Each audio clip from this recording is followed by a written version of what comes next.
Hello, everyone. Welcome back to our channel, Immigration Canada. We hope you're doing great. In this video, we're going to talk about Canada's new immigration plan, what PM Mark Carney's mandate letter means for the future. Big changes are on the horizon in Canada.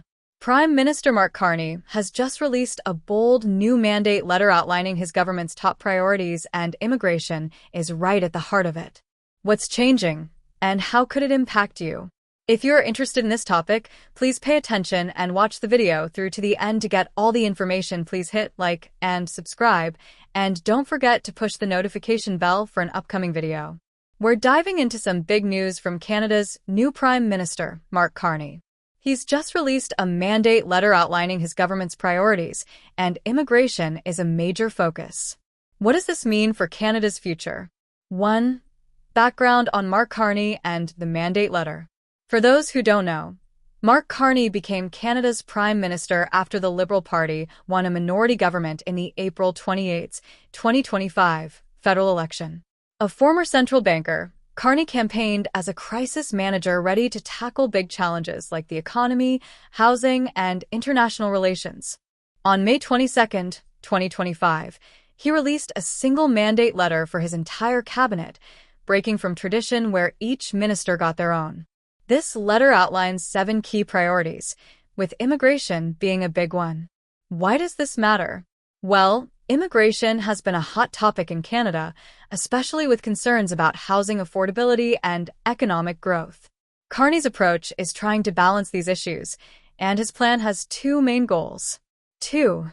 Carney's immigration priorities. According to the mandate letter, Carney's immigration priorities are twofold. First, he wants to return immigration to sustainable levels. This builds on policies started by the previous Liberal government under Justin Trudeau, which aimed to reduce temporary resident and permanent resident admissions. Carney's pledged to cap temporary workers and international students at less than 5% of Canada's population by the end of 2027. That's a drop from the recent high of 7.3%. The second goal is attracting the best talent from around the world to boost Canada's economy. Carney's letter emphasizes bringing in skilled workers to fill gaps in sectors like healthcare, construction, and technology, while tying immigration to housing and productivity goals. This is a shift from past policies that focused more on humanitarian goals or population growth. So, what's the tone here? Carney's letter is pro-immigration but practical. He's saying Canada values newcomers, but the numbers need to align with what the country can support, like housing and infrastructure. It's a balancing act, and not everyone's thrilled about it. For example, some groups, like the restaurant industry in Atlantic Canada, are worried that cutting temporary workers could hurt businesses. Others, like Universities Canada, say visa delays and unclear pathways might make Canada less attractive to global talent. 3. What this means for Canada. So, what could this mean for you? If you're a newcomer or hoping to move to Canada, Carney's plan might mean fewer spots for temporary workers or international students, but a stronger focus on skilled professionals.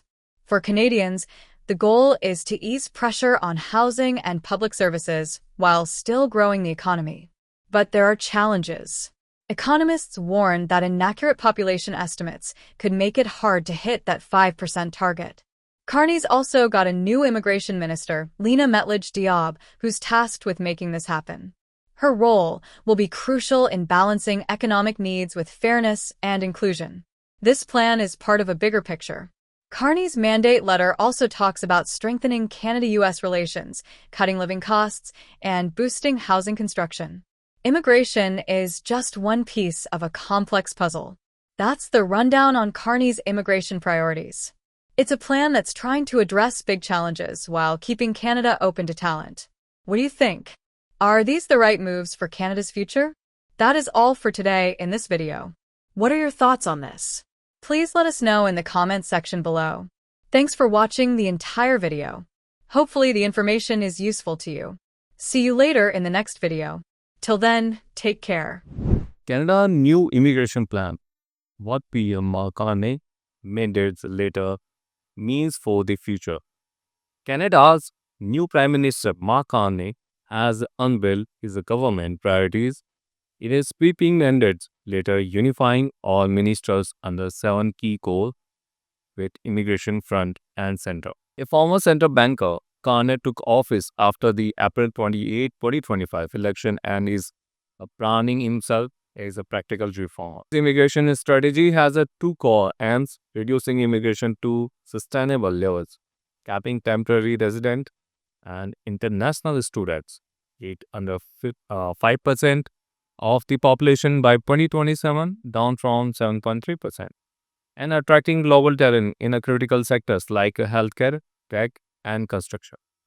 Carney ties immigration to economic productivity, housing, and infrastructure capacity, signaling a shift from a previous population growth driver policies, while declared is a pro-immigration industries like hospitality and higher education have expressed concern over labor shortages and visa challenges. Carney's new immigration minister, Lena Metligatia, will achieve this delicate balancing act. Immigration is just one part of a broader agenda, including U.S. relations, cost of living relief, and housing expansions.